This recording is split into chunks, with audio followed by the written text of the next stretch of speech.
And our honoree for most innovative campaign goes to Play Equity Fund, president of Play Equity Fund and president and CEO of LA84 Foundation, Renata Simril. She's here with us today. Renata, please take yourself off mute and say a few words, and congratulations.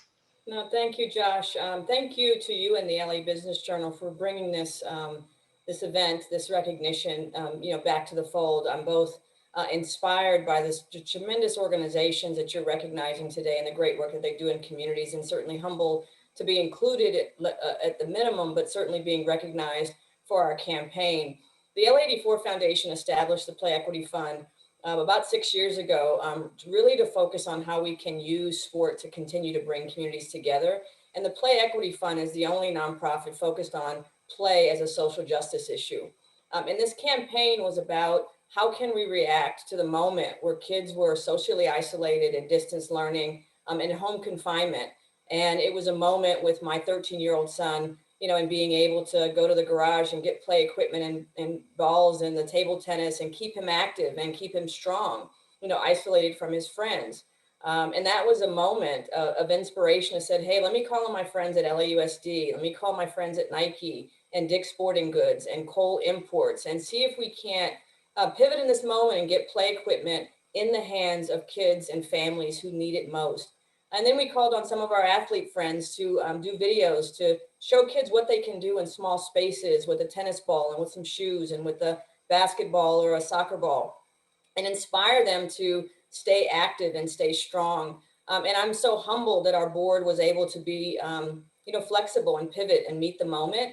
And I'm proud that we were able to get 120,000 pieces of play equipment across 60 sites, 5 counties, to those communities who need it most.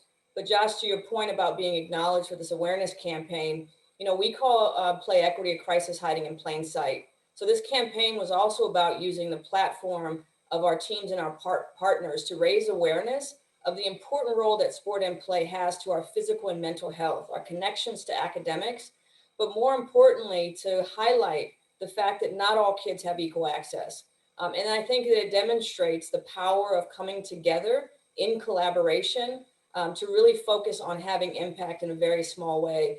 So thank you on behalf of the board, our partners, those who contributed small amounts, large amounts, and to my team for executing on a campaign that had impact in the communities that we serve. And I'll just leave the audience with one final note, is that as we emerge from COVID-19 and start to go back to school, we're celebrating that moment.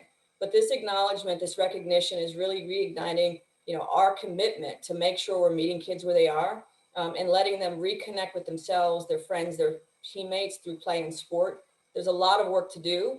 So we're going to take this moment, as I said, and celebrate.